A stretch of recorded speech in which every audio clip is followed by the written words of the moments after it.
Plus two സോഷ്യോളജിയിലെ ലാസ്റ്റത്തെ 2 ചാപ്റ്റേഴ്സിൻ്റെ questions ആണ് നോക്കാൻ പോകുന്നത്. ചാപ്റ്റർ 14ഉം 15ഉമാണ് നമ്മൾ നോക്കുന്നത്. 14ാമത്തെ ചാപ്റ്ററിലെ ആദ്യത്തെ ക്വസ്റ്റ്യൻ, ഒന്നിലധികം ജനങ്ങളിലേക്ക് എത്തിച്ചേരുന്ന മാധ്യമങ്ങളെയാണ് ഡാഷ് എന്ന് പറയുന്നത്. ബഹുജന മാധ്യമങ്ങൾ, മാസ് മീഡിയാസ്. നമ്മൾ 14ാമത്തെ ചാപ്റ്ററിൽ മാസ് മീഡിയാസിനെ കുറിച്ചാണല്ലോ പഠിക്കുന്നത്.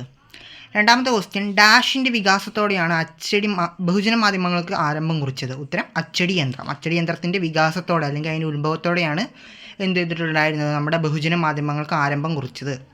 മൂന്നാമത്തെ ക്വസ്റ്റ്യൻ, അച്ചടി വിദ്യ കണ്ടുപിടിച്ചത് ജോഹൻ ഗുട്ടൻബർഗ് ആണ്. 1440 അദ്ദേഹം ജോഹൻ ഗുട്ടൻബർഗ് അച്ചടി വിദ്യ കണ്ടുപിടിച്ചത്. നാലാമത്തെ ക്വസ്റ്റ്യൻ, രാഷ്ട്ര സാങ്കല്പിക സമുദായമാണെന്ന് വാദിച്ചത് ബെനഡിക്റ്റ് ആൻഡേഴ്സൺ ആണ്. ബെനഡിക്റ്റ് ആൻഡേഴ്സൺ ആണ് രാഷ്ട്രം ഒരു സാങ്കല്പിക സമുദായമാണെന്ന് വാദിച്ചത്. അടുത്ത ക്വസ്റ്റ്യൻ,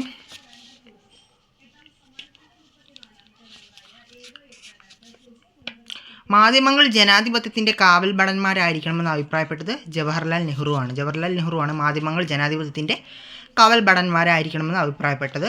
ഏഴാമത്തെ ക്വസ്റ്റ്യൻ, ഇന്ത്യയിൽ റേഡിയോ സംപ്രേഷണം ആരംഭിച്ചത് 1920 1920 ഇന്ത്യയിൽ റേഡിയോ സംപ്രേഷണം ആരംഭിച്ചത്. എട്ടാമത്തെ ക്വസ്റ്റ്യൻ, വായനക്കാരന് ആവശ്യമുള്ള വിഭവങ്ങളാണ് പത്രങ്ങൾ വിളമ്പുന്നത്. ഇതിനെ ഡാഷ് എന്ന് പറയുന്നു. എന്താണ്? ഇൻഫോർടൈൻമെൻറ്റ് പറയുന്ന ഒരു കോൺസെപ്റ്റ് നമ്മൾ പറയുന്നത് 14ാമത്തെ ചാപ്റ്ററിലാണ്. അപ്പോൾ അതൊന്ന് ജസ്റ്റ് ഒന്ന് നോക്കണം. ഇനി ലാസ്റ്റത്തെ ചാപ്റ്ററായിട്ടുള്ള ചാപ്റ്റർ 15ലെ ക്വസ്റ്റ്യനാണ് നോക്കുന്നത്. ഒന്നാമത്തെ ക്വസ്റ്റ്യൻ, സമൂഹത്തിൽ അഭിലഷണീയമായ മാറ്റങ്ങൾ ഉണ്ടാക്കുന്നതിനായി ഒരു വിഭാഗം ജനങ്ങൾ നടത്തുന്ന കൂട്ടായ പരിശ്രമങ്ങൾ എങ്ങനെയാണ് ഡാഷ് എന്ന് പറയുന്നത്. ഉത്തരം സാമൂഹിക പ്രസ്ഥാനങ്ങൾ, സോഷ്യൽ മൂവ്മെൻറ്റ്സ്.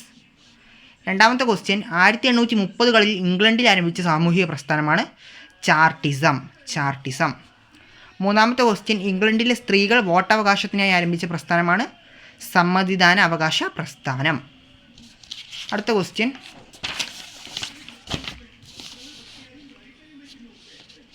സ്വാതന്ത്ര്യം, സമത്വം, സഹോദര്യം എന്ന ആശയങ്ങൾ ഏത് വിപ്ലവവുമായി ബന്ധപ്പെട്ടതാണ്. ഉത്തരം 1789 ഫ്രഞ്ച് വിപ്ലവവുമായി ബന്ധപ്പെട്ടതാണ് സ്വാതന്ത്ര്യം, സമത്വം, സഹോദര്യം എന്ന ആശയം. അഞ്ചാമത്തെ ചോദ്യം, ജനക്കൂട്ടങ്ങൾക്ക് ധാർമ്മിക സമ്പത്ത് വ്യവസ്ഥ ഉണ്ടായിരുന്നുവെന്ന് അഭിപ്രായപ്പെട്ടത് E.P. തോംസൺ ആണ് ജനക്കൂട്ടങ്ങൾക്ക് ധാർമ്മിക സമ്പത്ത് വ്യവസ്ഥ ഉണ്ടായിരുന്നുവെന്ന് അഭിപ്രായപ്പെട്ടത്. ആറാമത്തെ question, the logic of collective action എന്ന പുസ്തകം എഴുതിയത് മാൻഗർ ഓൾസൺ ആണ് the logic of collective action എന്ന പുസ്തകം എഴുതിയത്. ഏഴാമത്തെ ക്വസ്റ്റ്യൻ, വിഭവ സജ്ജീകരണ സിദ്ധാന്തം റിസോഴ്സ് മൊബിലൈസേഷൻ തിയറി ആവിഷ്കരിച്ചത് മെക്കാർത്തിയും സാൾസുമാണ്. എട്ടാമത്തെ ക്വസ്റ്റ്യൻ, ദുർബലരുടെ ആയുധങ്ങൾ എന്ന പുസ്തകം എഴുതിയത് ജെയിംസ് സ്കോട്ടാണ് ദുർബലരുടെ ആയുധങ്ങൾ എന്ന പുസ്തകം എഴുതിയത്. ഒമ്പതാമത്തെ ക്വസ്റ്റ്യൻ, പാർലമെൻ്ററി ജനാധിപത്യത്തോടുള്ള അസംതൃപ്തിയാണ് 1970കളിലെ സാമൂഹിക പ്രസ്ഥാനങ്ങൾ ഉയർന്നു വരാനുള്ള കാരണമെന്ന് അഭിപ്രായപ്പെട്ടത് രജനി കോത്താരിയാണ്. പത്താമത്തെ ക്വസ്റ്റ്യൻ, ആഗോളവൽക്കരണത്തിൻ്റെ വിപത്തുകൾക്കെതിരെ ബോധവൽക്കരണം നടത്തുന്ന ഒരു സംഘടനയാണ് വേൾഡ് സോഷ്യൽ ഫോറം എന്ന് പറയുന്നത്. അടുത്ത ക്വസ്റ്റ്യൻ, റീ ഇൻവെൻറ്റിംഗ് റെവല്യൂഷൻ എന്ന പുസ്തകം എഴുതിയത് ഗെയിൽ ഒമ്പതാണ് റീ ഇൻവെൻറ്റിംഗ് റെവല്യൂഷൻ എന്ന പുസ്തകം എഴുതിയത്. 12ാമത്തെ ക്വസ്റ്റ്യൻ, അശാന്തവനങ്ങൾ എന്ന പുസ്തകം എഴുതിയത് രാമചന്ദ്ര ഗുഹയാണ് അശാന്തവനങ്ങൾ എന്ന പുസ്തകം എഴുതിയത്. 13ാമത്തെ ക്വസ്റ്റ്യൻ, നക്സൽബാരി പ്രസ്ഥാനത്തിന് നേതൃത്വം നൽകിയത് നക്സലൈറ്റ് പ്രസ്ഥാനം എന്നൊക്കെയാണ് പറയുന്നതിന്. നക്സൽബാരി പ്രസ്ഥാനത്തിന് നേതൃത്വം നൽകിയത് ആരാണ്? ചാരു മജുംദാറാണ് നക്സൽബാരി പ്രസ്ഥാനത്തിന് നേതൃത്വം നൽകിയത്.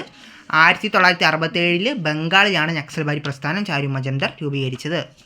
14ാമത്തെ ക്വസ്റ്റ്യൻ, ഇന്ത്യയിലെ ആദ്യത്തെ ട്രേഡ് യൂണിയൻ മദ്രാസിൽ സ്ഥാപിച്ചത് BP വാഡിയയാണ്. 1918 ഇന്ത്യയിലെ ആദ്യത്തെ ട്രേഡ് യൂണിയൻ അദ്ദേഹം മദ്രാസിൽ സ്ഥാപിച്ചത്, BP വാഡിയ.